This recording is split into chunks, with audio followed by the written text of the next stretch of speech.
Hello and welcome back to another video. Today here again on Forza Horizon 5 to take a look at not one but two Secret Santa reward cars that have been gifted to us recently, starting with this Gordon Murray Automotive T.50 that was gifted to everybody about a week or so ago. And then moving on to take a look at the Aston Martin Valkyrie that was gifted to everybody as part of that same Secret Santa yesterday. So yes, if we go across to the series tab on the festival playlist, we can see enough global gifts have been sent across Forza Shop, gifting, gift drop, and that sort of thing, which means we now have both of these cars available. Whether you believe this is a genuine thing or rigged, we do now have both vehicles. If you haven't already claimed yours, all you have to do is go across to the My Horizon tab, go to the message center and go across to gifts. That's there where they will appear. I've already claimed mine, so mine have gone. By now, I'm sure many of you are familiar with the Gordon Murray Automotive T.50, but for those who aren't, it's the first car built by the new company Gordon Murray Automotive, founded by the man behind the McLaren F1, amongst other pretty incredible things. But you can see that straight away with the similarities to that car, not just from the look of the car, but also the central driving position and the engine and things like that. But yeah, Gordon Murray also came up with a fan car in Formula 1 back in the 1970s, so that's where the inspiration for the fan on the back of the car came from. This one, though, by some sort of magic and witchcraft, can either give you more speed or more downforce, whereas the one on the F1 car, I think, just improved its downforce. It's also equipped with a ridiculously high-revving 4-litre Cosworth V12, producing 655 horsepower and 467 torques, which can be paired with a manual gearbox if you choose, which unsurprisingly has been the most popular spec on that car.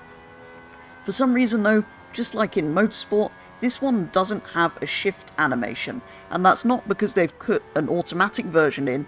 It clearly has a manual gearbox, we can see that from the interior, so I think they must have just forgotten that, so hopefully that gets patched not only in this game but also in Motorsport. Weight is also incredibly low in this car, just like the original McLaren F1, at just over 1,000 kilos. Not surprisingly then, this car is rated at S2 936 from standard here in Forza Horizon 5. It is already, of course, available in Forza Motorsport, like I said, with the problems over in that game as well. But here in Horizon, it has two driving modes, just like it would in reality, or in reality I think it has more than two, and it also sounds a whole lot better than it does over in Turn 10's racing game of the year. You can even hear the fan whirring, which I think is pretty incredible, or you can when you're driving it. You might not be able to in the footage you're seeing in this video, but yeah, I think that's a nice little detail. In its VMAX driving mode, it reached an impressive 237 on the long motorway section, which is almost McLaren F1 fast, but not quite. That car still holds the record for the fastest naturally aspirated road car all these years after it came out.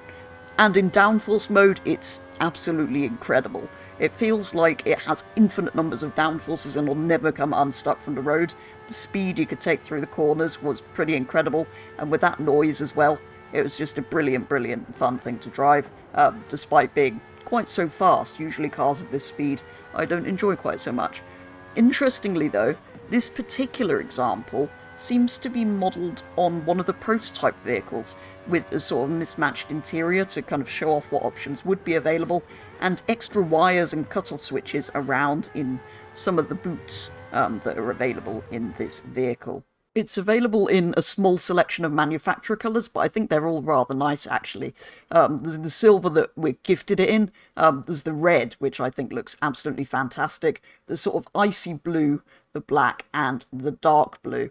Unusually, though, my favourite is actually the red. It clashes with the orange seat a little bit, but that is the colour I'm going to go for on my one. In terms of further customization and upgrades though, rather unsurprisingly, there's not that much. As you can see straight away, there's not even an engine upgrade section.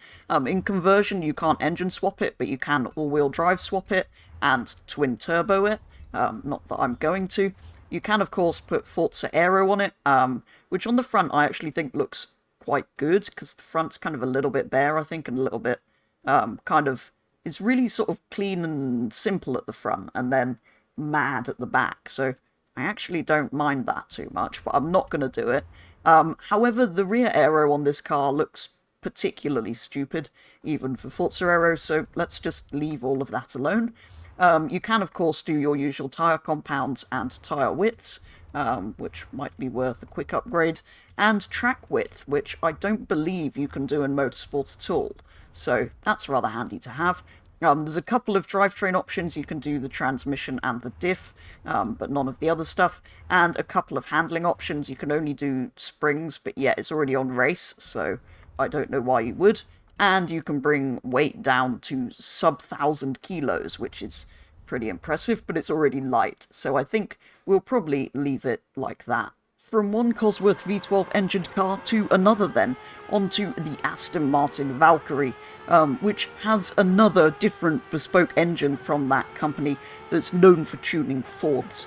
The Valkyrie, though, produces rather more power than the GMA, from its much bigger 6.5-litre V12, 1,140 horsepower to be exact, and 900 torques, which is slightly less than that car. Being a hybrid, though, it's somewhat heavier than the T.50, weighing in at 1,350 kilos. Despite this weight, though, the huge amount more power it has puts the Valkyrie towards the top of S2 class at 978 PI.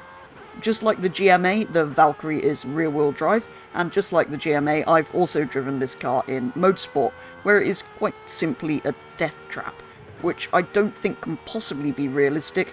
This car is supposed to produce all of the downforces, and yeah, here in Horizon 5, it was much better to drive. It wasn't quite as planted as the GMA, but it did feel nice to drive, which it definitely didn't in Motorsport.